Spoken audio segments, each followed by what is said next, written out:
Bonjour et bienvenue à ce nouveau tutoriel, dédié toujours à Excel.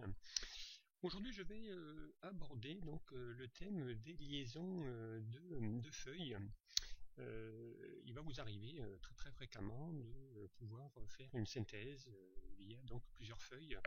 Ici, si nous prenons l'exemple de notre feuille, de notre classeur, voilà, donc ici j'ai un onglet qui s'appelle premier trimestre, dans lequel je vais ici faire une somme et une synthèse de tous mes autres onglets. Donc ici j'ai un petit tableau de vente concernant janvier, j'en ai un deuxième pour le mois de février et un troisième pour le mois de mars. Et donc j'aimerais effectivement réaliser une synthèse.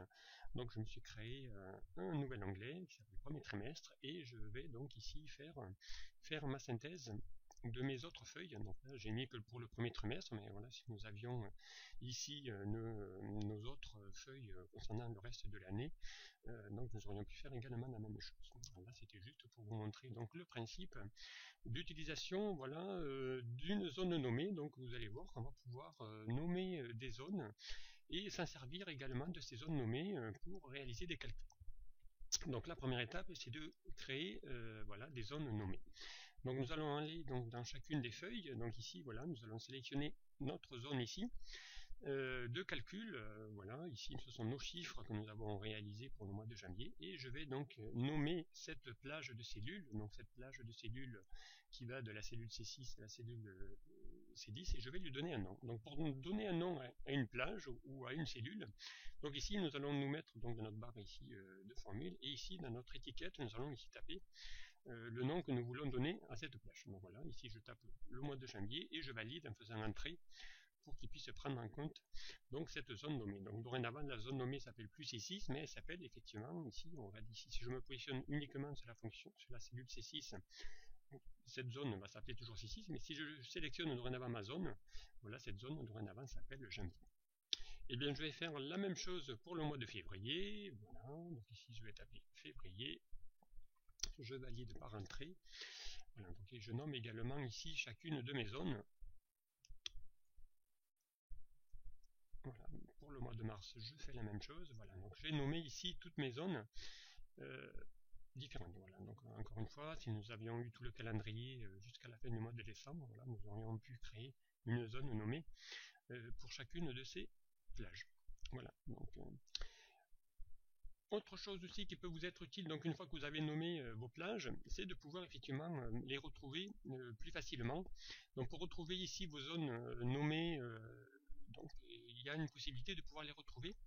Ici, en allant dans l'onglet formule, vous avez ici un bouton dans nom défini, et ici on a un bouton qui s'appelle gestionnaire de nom, et vous allez voir qu'on va retrouver ici nos trois zones nommées que nous avons créées. Donc voilà, si je clique ici sur janvier, voilà, il vous dit que voilà, égal janvier, ça vous donne l'onglet, le nom de l'onglet, point d'exclamation, ici la plage correspondante à ma zone que vous avez sélectionnée, ainsi que les valeurs et les références de votre classeur. Donc encore une fois, nous pouvons ici donc les supprimer, modifier et en créer de nouvelles à partir de cette boîte d'outils. Voilà, donc ne pas oublier, dans l'onglet formule, gestionnaire des noms, ici vous avez la possibilité de pouvoir paramétrer et modifier toutes vos plages nommées que vous allez créer. Voilà, une fois que nos plages donc sont nommées, eh bien, nous allons pouvoir dorénavant donc faire ici notre calcul. Donc tout simplement, ici, si nous voulons ici avoir le cumul du mois de janvier, donc ici nous allons taper égal quoi, et bien égal non plus la référence à mon onglet, mais je vais taper janvier, et vous allez voir ici que le nom de votre étiquette, sous forme d'étiquette ici de votre zone nommée, apparaît. Donc il suffit ici de cliquer deux fois pour la faire apparaître et de valider par entrée, et effectivement on voit que il affiche la valeur 9000. Si je vais dans mon onglet janvier, je vérifie bien que ma première cellule a bien une valeur 9000. Voilà, le total de janvier fait 61 000. Si je reviens dans mon onglet de synthèse et que j'utilise la poignée de recopie, vous allez voir qu'effectivement il va systématiquement récupérer les informations correspondantes à chacun des onglets. Donc je vais faire la même chose pour le mois de février, je vais taper février, normalement la zone nommée apparaît, la voici, je valide par entrée, et ensuite poignée de recopie vers le bas pour pouvoir afficher le reste de mes valeurs.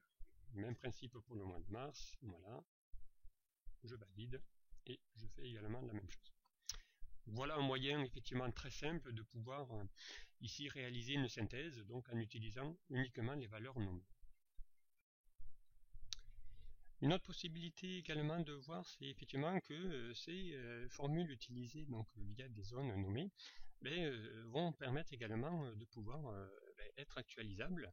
Exemple ici, si je prends la valeur des câbles au mois de mars, si je ici, voilà, elle est à 9000, si je vais dans mars et que je change ma valeur 9000 et que je vais mettre ici 15000 et que je valide, vous allez voir que automatiquement, donc dans ma synthèse, mes 15000 vont de nouveau apparaître et s'actualiser automatiquement, voilà, tout en utilisant des zones nommées.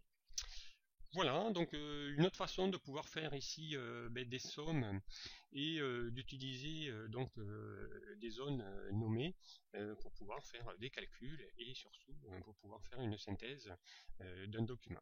Voilà, merci de m'avoir suivi et puis à très bientôt pour un prochain tuto. Au revoir.